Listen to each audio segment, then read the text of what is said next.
Hey everybody, Tim Albrecht here, and thank you for listening to the YFP podcast, where each week we strive to inspire and encourage you on your path towards achieving financial freedom. This week I had a chance to sit down with Megan Freeland, pharmacist, entrepreneur, and health content writing expert. Megan is the founder of Stock Rose Creative, where she supports healthcare organizations, helping them use the power of words to reach their target customers and clients and turn them into raving fans. A few of my highlights from the show include hearing Megan talk about how she unexpectedly found herself in a career path in medical writing after accomplishing her ultimate career goal to become a public health pharmacist working for the CDC, the types of health content writing that pharmacists may be interested in pursuing, and the main reason that individuals get started in this field, and how she saw an opportunity to create the Health Professionals to Health Writers program, where she helps pharmacists and other healthcare providers learn how to replace a portion of their income through freelance health content writing. Before we jump into the show, I recognize that many listeners may not be aware of what the team at YFP Planning does in working one-on-one with more than 240 households in 40 plus states. YFP Planning offers fee-only, high-touch financial planning that is customized to the pharmacy professional. If you're interested in learning more about how working one-on-one with a certified financial planner may help you achieve your financial goals, you can book a free discovery call at yfpplanning.com. Whether or not YFP Planning's financial planning services are a good fit for you, know that we appreciate your support of this podcast and our mission to help pharmacists achieve financial freedom. Okay, let's jump into my interview with Megan Freeland, creator of Stock Rose Creative. This week's podcast episode is brought to you by Insuring Income. Insuring Income is your source for all things term life insurance and own occupation disability insurance. Insuring Income has a relationship with America's top-rated term life insurance and disability insurance companies, so pharmacists like you can easily find the best solutions for your personal situation. To better serve you, Insuring Income reviews all applicable carriers in the marketplace for your desired coverage, supports clients in all 50 states, and makes sure all of your questions get answered. To get quotes and apply for term life or disability insurance, see sample contracts from disability carriers, or learn more about these topics, visit insuringincome.com/your financial pharmacist. Again, that's insuringincome.com/your financial pharmacist. Megan, welcome to the podcast. Hello, Tim. I'm so excited to be here with you. Thanks for having me. I too am excited. We had a chance to connect several months ago, and I've been excited to do this interview to share your story, your entrepreneurial journey with the YFP community. So let's start off by hearing about your background.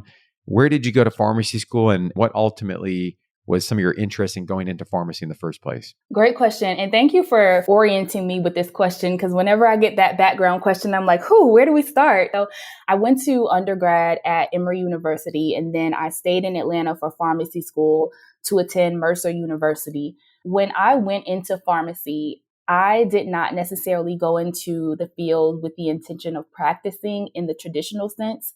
When I was still an undergrad, I was trying to decide whether I wanted to pursue public health or whether I wanted to pursue pharmacy.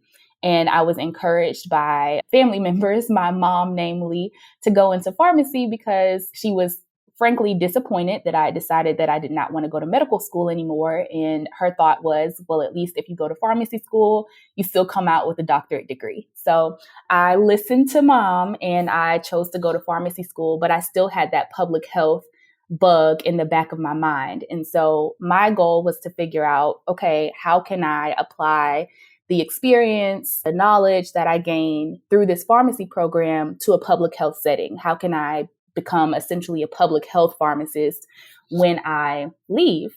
Obviously, didn't have a whole lot of guidance or examples to look to, because at that time, and even still now, there weren't a whole lot of people who were kind of going down that public health path with a pharmacy background.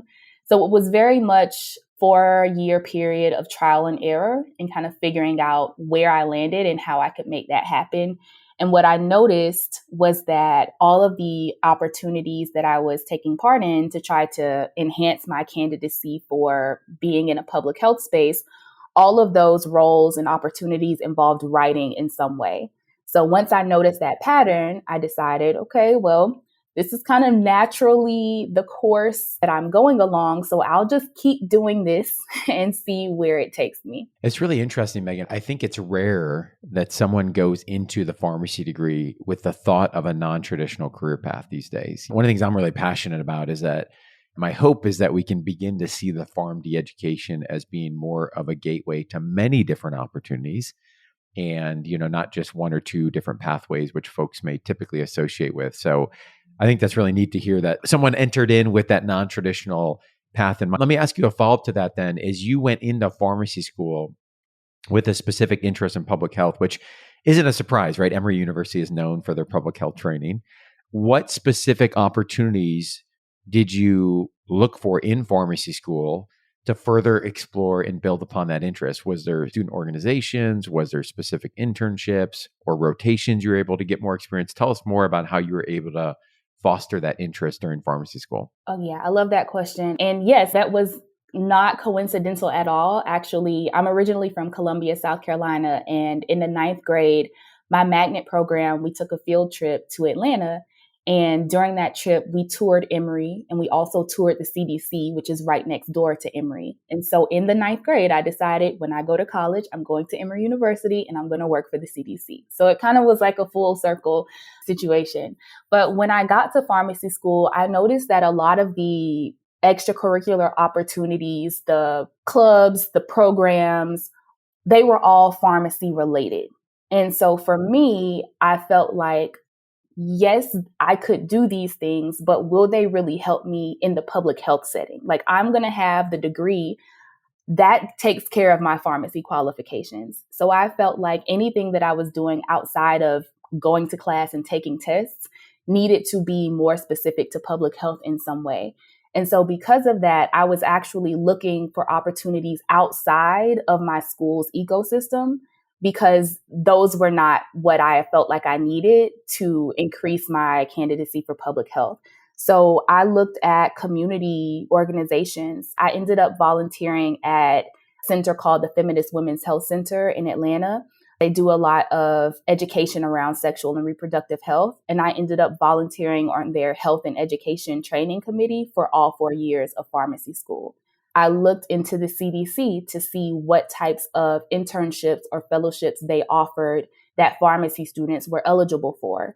So the summer after my 2nd year of pharmacy school, I completed a CDC fellowship. It was called the Emerging Infectious Diseases Fellowship, and it lasted for 9 weeks. You were paired with a mentor. You actually worked on CDC teams, worked on a project, presented everything. I traveled to Panama for an epidemiology investigation in a Panamanian hospital. So those are like 2 of the core examples. But any other time that I was engaging in extracurriculars, I made sure that they were related to public health in some way. One more that I just thought of, I was a part of SNAFA, the Student National Pharmacists Association, and I participated in some of their community service projects because, again, those are more public health facing educational opportunities. So I always had that lens and that perspective whenever I was doing anything outside of going to class, taking tests, and trying to get my degree. I love the intentionality. And I hope if we have any students listening, they go back and rewind and listen to that, because the message I hear there is that sometimes we got to get outside of the walls of the College of Pharmacy to explore other opportunities. And again, the PharmD can be used in so many different ways. And I think your story here is a great example of that. But sometimes it takes some creative thinking and it takes some initiative to see what those opportunities may be. So tell us more. One of the things you shared with me before is that, working for the CDC was a dream for you and you're ultimately able to achieve that. Tell us more about what happened right after you graduated from pharmacy school. So it was during school, you identify this growing interest in public health, you see the connection to writing, and then you have an opportunity to do an industry fellowship as well as some work with the CDC thereafter. Tell us more about those experiences. Yeah, so as I was going through pharmacy school and kind of collect these experiences that I hoped would be helpful for me in the future, I was also trying to think about what the immediate step post-graduation would be. My goal was to go straight back to the CDC after graduation. Those are the opportunities that I was most excited about and most intentional about. But it wasn't working out. I wasn't getting any opportunities that would be timely for me to start right after graduation. And so I said, okay, if I can't get to the CDC right now, what are other opportunities that I could take part in that were still public health related that would still help me get back to CDC down the line? So I looked into industry fellowships, and I was specifically attracted to one program in particular because it had an FDA rotation as a component of the fellowship. I graduated in 2015. So at that time, it was one of the only industry fellowships that had any type of public health rotation as a part of it. So it wasn't like I had all of these choices. I did apply to many more programs because I would have made it work. But this one in particular was of interest to me because of the FDA component. And so that's the fellowship program that I ended up getting accepted into. Ironically, I got pregnant unexpectedly during the first year of my fellowship. And so I never actually made it to the FDA rotation of the program. I was in the middle of my second rotation when I found out I was pregnant. What happened at that point was that I was located in New Jersey. The portion of my fellowship I was in at the time was the medical information rotation for Janssen Scientific Affairs, which is the pharmaceutical arm of Johnson & Johnson. So I was in New Jersey and I'm like, okay, well, I need to move back home where my now husband, but boyfriend at the time was, and we have to get ready to be parents. And so I'm like, well, that also means I need a job because I can't do my rotation from Atlanta. You know, maybe if it was 2020 or 2021, things are different now. Maybe that would have worked out. But at that time, basically, we just wrapped my rotation at 1 year instead of 2. So I went back to the CDC drawing board. I was looking for fellowships. I was also applying to a whole bunch of other jobs, mind you, because this was survival at this point in time. It wasn't about my preferences. I just needed a job in Atlanta. But I was also looking for CDC opportunities. And I saw this opportunity that was in the same department that I had completed my fellowship program in during pharmacy school. So I reached out to my mentor from that fellowship to ask her if she knew anything about the position. She wasn't the hiring manager, but she knew the person who was.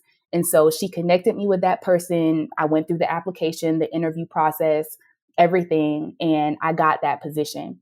So I ended up back at the CDC, back at home in Atlanta, preparing to become a parent. And a lot of this story that I tell, it's important for me to say that it sounds great now, but that's because I'm reflecting on past experience, right? Hindsight feels a lot better. But all this journey was not easy. Even during pharmacy school, when I was engaging in all of these non-pharmacy specific projects, it was uncomfortable because I didn't know if what I was trying to do was actually going to work. And I had a lot of people who meant well, advisors, faculty members in my ear saying that I needed to go another route. Similarly, with the fellowship experience, I was very disappointed in myself for not being able to complete my fellowship. And I had 3 preceptors, which meant I had to tell 3 different people, hey, sorry, I'm pregnant and I can't finish the fellowship. But they were all super supportive. And when I got that role back at the CDC, I probably shouldn't have favorites, but one of my favorite preceptors said, you should be proud of yourself because this 2-year program was supposed to prepare you for a role like the one that you just got, not even 9 months into your fellowship. So you should feel very proud of yourself. I burst into tears because I was emotional and it was a lot going on, but that really helped me put it into perspective. So that's how I got back to the CDC. I should also add the fellowship that I completed was in drug information, and the CDC fellowship that I started after the 1 year of my fellowship was in health communications. And we're going to come back to more of the expansion on the interest in writing and where that has led to the work that you're doing today. I want to come back real quick, May. You said something really important, which I want, especially if we have any students listening, I want them to hear, is that you were given advice by several folks that I think probably had good intent that maybe you should consider a different pathway. And I can tell you from being in the academic environment for several years, we like very linear pathways. Right? We like very linear pathways where we know this opportunity is going to lead to that opportunity. And your pathway wasn't necessarily linear in that you were coming in with somewhat of a non-traditional interest. You were getting different experiences, but what you were doing is you were planting a lot of seeds and building a lot of relationships that sometimes it takes time for those to grow, right, and to flourish. And I just love the passion and the interest that you had and continuing to pursue that despite perhaps some outside noise of maybe you might consider this and maybe you might consider that. And I think the lesson I hear there is pursue the interest, plant the seeds, trust the process as you continue to move forward. And it might not always feel like one dot's going to connect to the next, but I think as you shared in hindsight, you can start to appreciate how some of those things come together. Absolutely. Trust the process and also trust yourself. One of the people who was encouraging me to do a residency, which that's what everybody was telling me to do, even my mentor at the CDC, understanding that I wanted to follow in her footsteps. Like once I found her, I was like, you're the person who I want to be like. And even knowing what my intention was, she was like, I really think you should do a residency first. And I'm like, I hear you. But what happens is sometimes people are thinking about their own experiences and their own limitations when they are thinking about what you are or are not capable of doing. And even though they have the best intentions, those ideas and those preconceived notions get projected onto you. So it's really important to trust yourself enough to be able to examine what your thoughts, your preferences, your intentions are, as well as the advice from trusted people, but then to make your own decision based off of all of that information, including your own desires and intentions. And that's one of the passion that I have. And I'm not going to get on the financial soapbox because I do that on every other episode. But that's one of the challenges I have in our profession is that there so often is the financial pressure of the student loans, the golden handcuffs of that six-figure income, that folks that might be thinking about something more non-traditional or not as structured in terms of, I'm going to go into residency, I'm going to go into fellowship, I'm going to go make this income. It can just be hard to have the space to explore that when you have those other pressures that are there. I want to come back and ask you, you've really done a nice job, I think, of outlining this interest that you have in public health and an interest in writing. And we're going to come back and talk more about that. But I didn't ask you, what is the why behind that? Where did that passion come from in this intersection of public health and writing? And what really motivates you and inspires you towards the work that you're doing? Oh, that's a good question, and one that I don't think about as often. I can say that my interest in writing, I wouldn't call it a passion at this present time or at the time that it started, but my interest in writing actually came from a work study job that I had while I was at Emory. I was lucky enough not to be assigned to putting books back on the shelves at the library the way a lot of my friends were for work study, but I had a job with Cancer Quest, which is a patient education website that was associated with Emory's Winship Cancer Institute.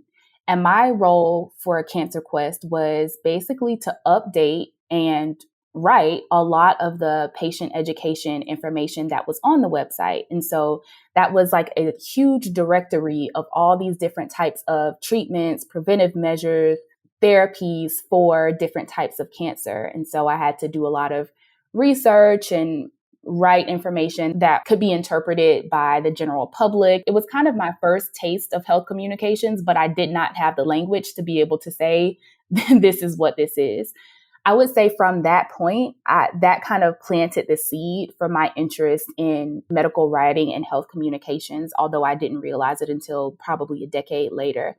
Public health, I think that's just something that has been a part of my experience as a person in the world. Like growing up in Columbia, South Carolina, amongst my family members who dealt with their own personal health issues. We were in a very communal environment. So my neighborhood, like my grandmother knew all the people on her street, all the people on her block. We were all kind of family. And so because of that, it wasn't just my individual, like my nuclear or immediate family's health conditions that I was aware of, but we were kind of all aware of everybody's business. And so I really saw how important it was for people to have good health care, good health information. And again, I wouldn't have been able to verbalize this as a child, but looking back, all of this information was kind of more abstractly in my brain at that time. And so I think that just as I progressed throughout school, like K through 12, undergrad, I started to think more concretely about how environment and information and access to healthcare and good health information, how critical that is to the health of communities.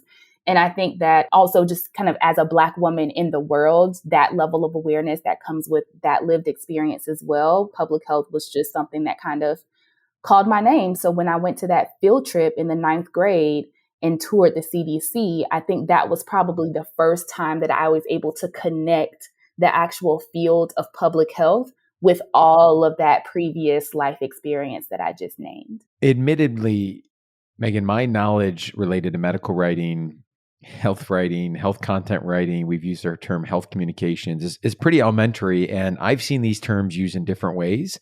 And for folks that are listening, thinking about, hey, maybe I'm interested in entering this field in whatever way that may be, break those terms down a little bit further for us. What are the differences between those and the types of writing opportunities that folks may be able to pursue? So this is a juicy question because there are so many routes that a person could take depending upon what their interests are.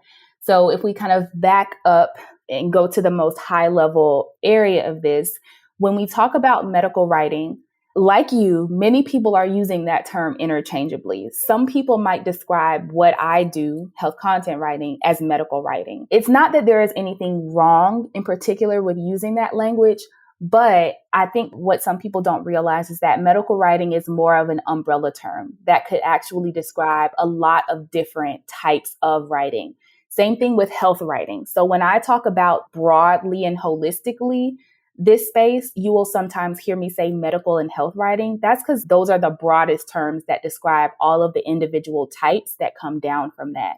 So when we get to talking about like specific examples, you've heard me reference specific examples during this conversation, right? You heard me reference a drug information fellowship, a health communications fellowship. I'm a health content writer.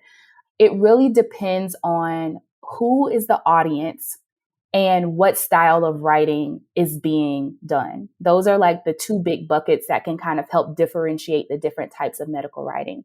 So medical writing, I typically think of those types as writing that's geared towards a clinical audience, an audience of health professionals, an audience of scientists. It's typically more formal in nature, and the topics are oftentimes more specific to medicine, like actual treatment, prevention, therapies. And so some specific types of medical writing would be drug information that's geared to a clinical audience. Another type would be scientific writing. Another type would be regulatory writing. So you will see a lot of regulatory positions at pharmaceutical companies because there are people there who are writing INDs, they're writing documents that need to go to the FDA or to different regulatory associations. So that's definitely a type of medical writing. Scientific publications is a type of medical writing.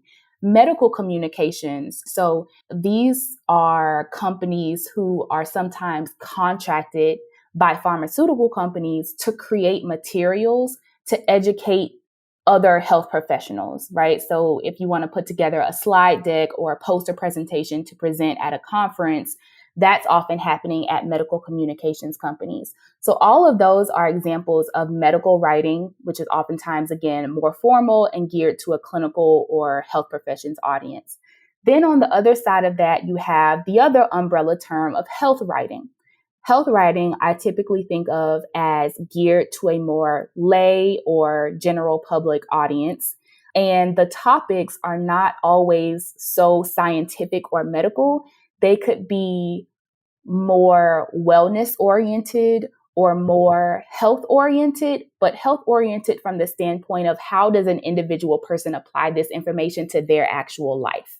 Not health oriented as in like all of the science of like how this drug works or blah, blah, blah. So specific examples of health writing are health communications, the fellowship that I mentioned at the CDC.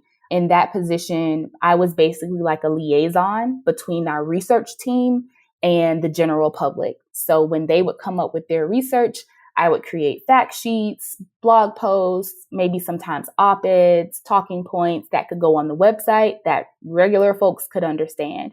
There's also health journalism, which is when you go to the Washington Post or you go to Health Magazine, those articles that you see in there, those are forms of health journalism. And then my personal favorite, health content writing.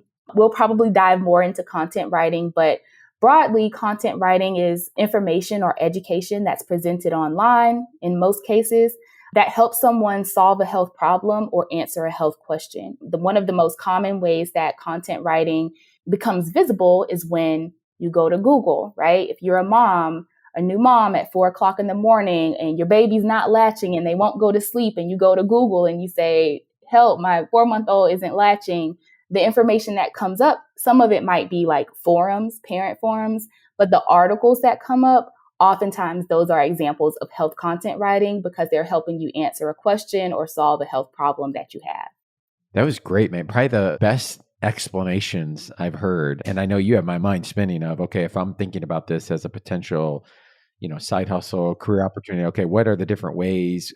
What might be my strengths or interests? What are the areas that I'd want to pursue? So the examples there were really helpful. I've heard you talk before about 3 main reasons that folks may get started in medical and health writing. And those could be, number 1, they want to influence the public health on a larger scale. Number 2 is to use their degree along with healthy dose of creativity. And number 3 is to create an additional stream of income outside of their clinical career.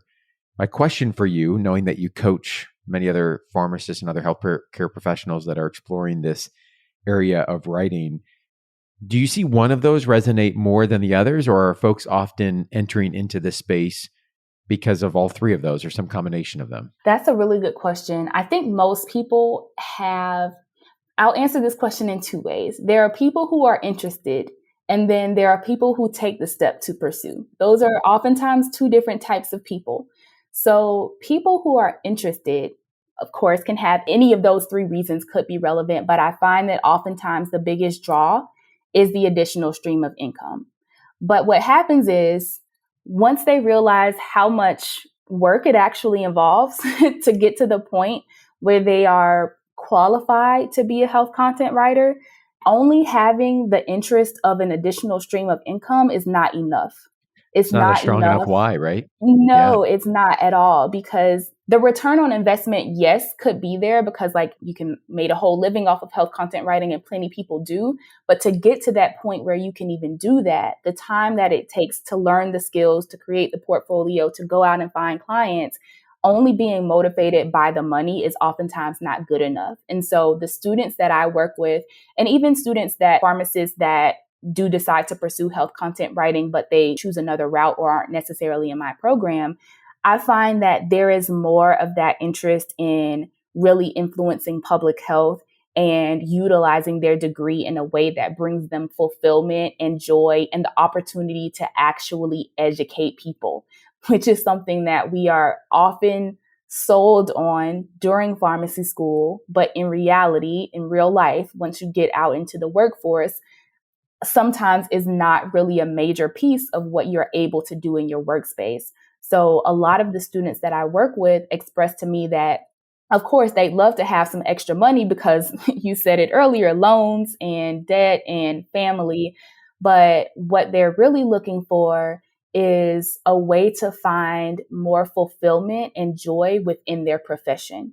There are lots of side hustles, other opportunities that people could engage in to make money, but people don't necessarily want to let their degree and their education and their experience go. It's not that they don't love pharmacy or love healthcare.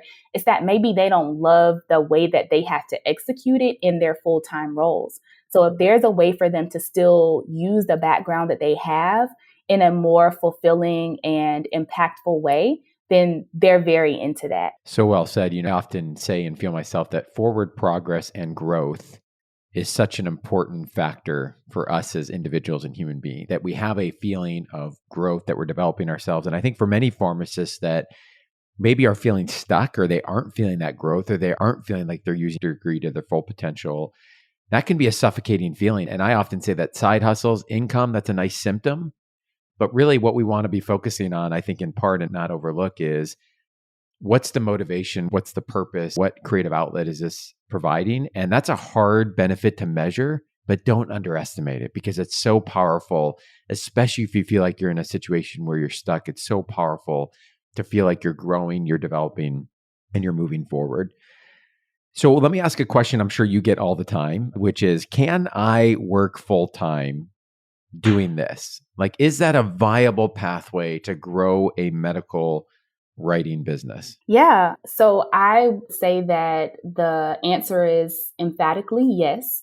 When I started out as a freelance health content writer, I had a full-time job. I'll do a quick aside to address something that you just brought up in terms of having that source of fulfillment. Is I was in a job that I did not like. It was my third time at the CDC, and it was a regulatory writing job, and it was not my most exciting role. And so I started blogging on the side just because I needed a creative outlet. And that really helped me when I was in that full-time role that I didn't like, because I had something that was going on that was interesting to me. And so that was exactly how I got started as a health content writer. I had a full-time job at the time. It was accidental because I was not yet aware that health content writing was a field. And so when I started my blog, it just so happened that a health company saw it and reached out to me and asked if I would write for them. That was how I got my first freelance writing opportunity. But it wasn't until a year and 9 months later that I actually left my full-time job. For that entire year and 9 months, I was freelancing on the side. So it's definitely possible. I would say it's definitely one of the most common approaches. If you're in a position where you are just learning the skill of freelance health content writing, I don't know what your financials are like. So if you have a couple of tens of thousands in the bank and you can afford to just shut your full-time work down so that you can focus on freelance health content writing, that's definitely open to you. But for most people, it's going to take time to even get the foundations that you need to be able to get started. And then once you start, it's going to take you some time to get your feet under you and get to the point where you can bring on more and more clients. So in most cases, it actually makes sense to start with a full-time job so that you are not reliant upon this income source that you haven't yet created. So definitely possible. It just takes time management and availability of time as well. Yeah, and I'm a firm believer, as you kind of were alluding to there, that building a business upon the back of a strong personal financial foundation is so important, right? Because you can approach that opportunity with less stress. You can approach that opportunity with confidence. And, perhaps some folks can manage to make that jump and not to have that stress still if they have additional savings. But I think for many, having that full-time job will allow them to pursue that opportunity with confidence and to minimize the stress. Talk to us about Stock Rose Creative, company that you've started and have been growing. Talk to us about what it is, how it came to be, and what are the services that you offer? Yeah, so Stock Rose is the business entity that I created when I decided to go full-time in my health content writing work. Unlike the students that I work with, I did not have real guidance when I got into the health content writing space. I was just out here figuring it out on my own.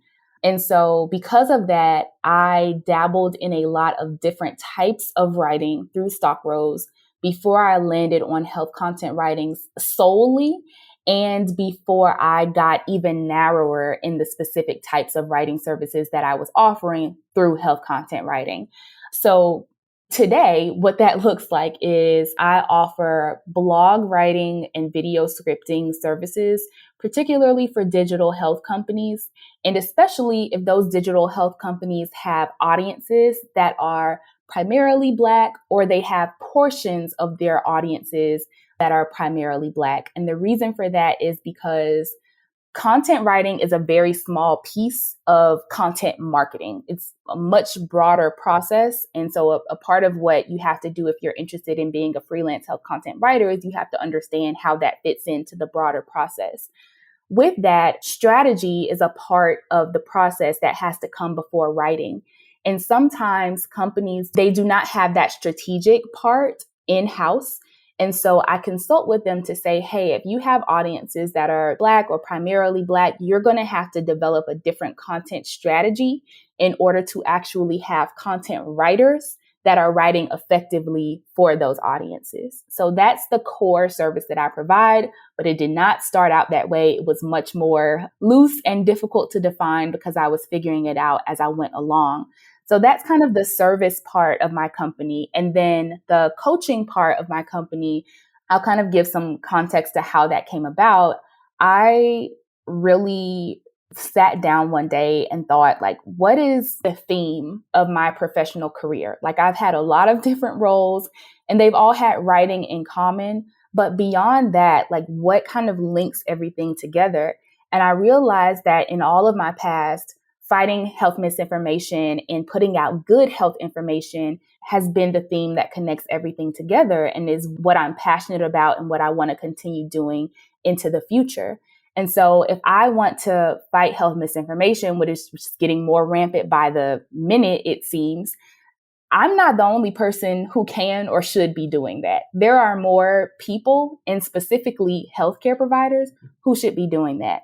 The problem is that most healthcare providers don't have experience in health content writing or creating online content. It's not because they can't do it. It's just because they don't have the exposure or the experience in order to be able to do it. So the question is, well, how do they get that? Technically, I could hire them. However, I'm not particularly interested in running an agency or managing other writers. Like, that's just, when you get to the point where you're running an agency, it often takes you out of the actual execution of whatever the service is that you're providing, and you become a manager. And my passion is about the creation of the health information. So my question was, well, how do I help other healthcare professionals become health writers so that they too can be able to counter the misinformation that's out there?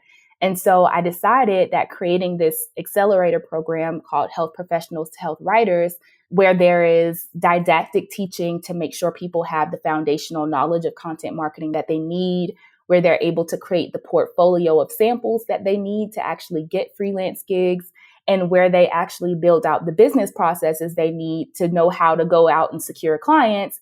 That would be the way to help more health professionals have the skills and the experience that they need to be freelance health content writers as well. So that's what my coaching side of Stock Rose does under the Health Professionals to Health Writers Accelerator program. I love that. And I think that aligns so well with your why, right? Of how you got into this in the first place. You talked about fighting misinformation and looking at doing that on a broader scale. The impact of that is you coach up and train up other pharmacists, other healthcare professionals. The impact of that is going to go much greater than you're writing alone, or even a team of writing if you did go with that approach. So we'll link in the show notes to stockrosecreative.com. Folks can go there. We're also going to link in the show notes. You have a Health Writing for Health Professionals 101 series on YouTube. And then folks can also learn more about the Accelerator program that you mentioned as well. Love the work that you're doing. I do want to ask you, this is somewhat of an aside, but I think a really cool accomplishment. I've been following your work on LinkedIn, and I saw you recently went through the LinkedIn Creator Accelerator program as a part of the first class of 100. So first of all, congratulations on that accomplishment. That was fantastic. What did you take away from that program about yourself and about leveraging LinkedIn as a platform to help grow your business? Thank you, Tim, for the congratulations. That was probably one of my most exciting accomplishments of last year. I was literally in tears when I got the email that I got into the program.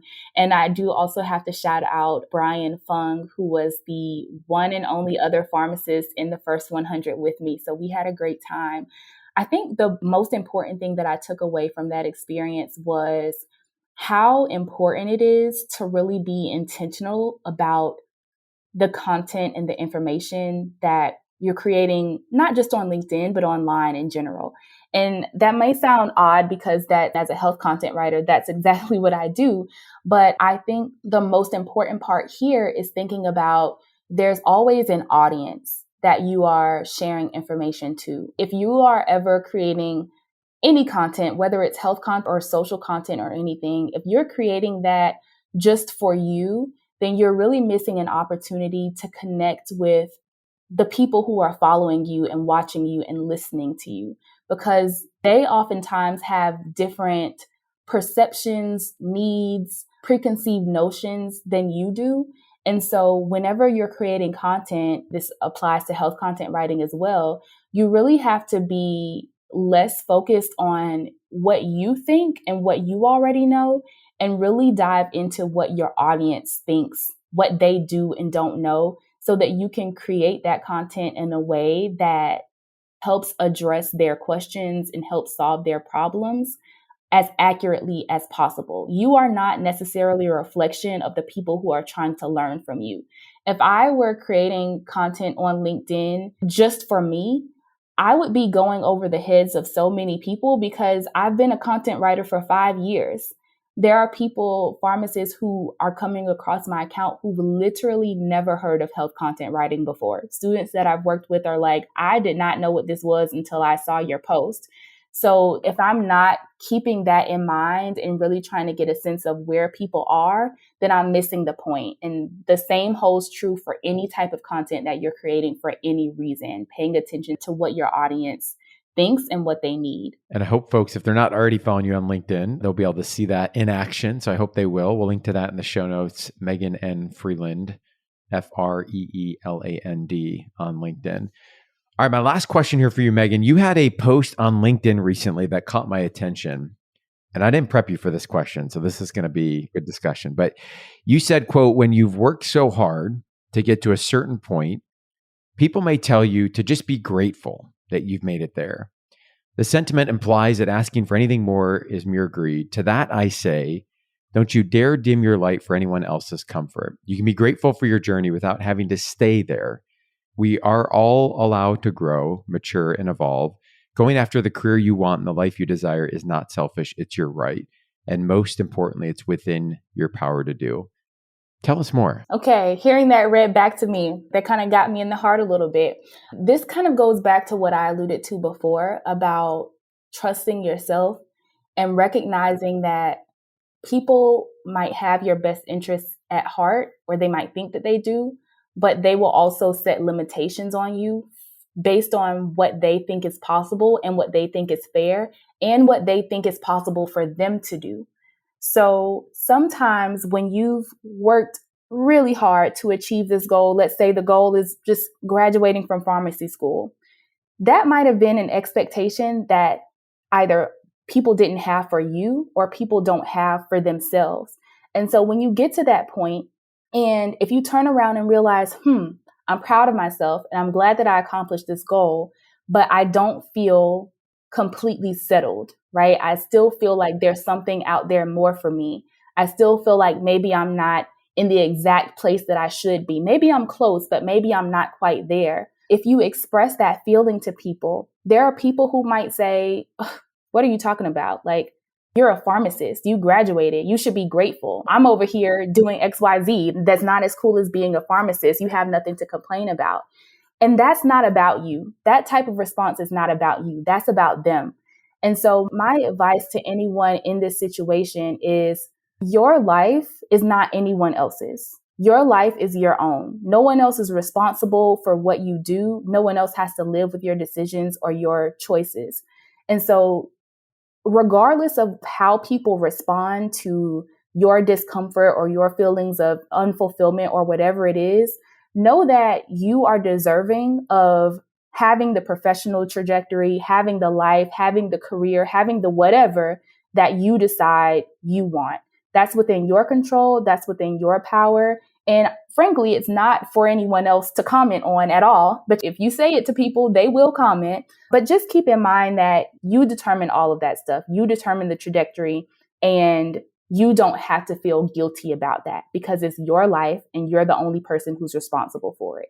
So powerful, Megan. Great. That reminds me of a couple books I've read and reread recently that I'd highly recommend. The 4 Agreements is one, and the second one is The Big Leap by Gay Hendricks. We'll link to those in the show notes. But both of those books get exactly to what you just shared there. And that is so important for other people to hear, especially for folks that are out there creating, putting content, stepping out in non-traditional ways. Like, if you don't work through that individually, everything you just shared there, it can be a very painful journey. And I think for folks to really realize what is their full opportunity, what are their goals, not what is the outside noise, but what is their full opportunity, what are their goals, and can they really lean into that? Such encouraging words.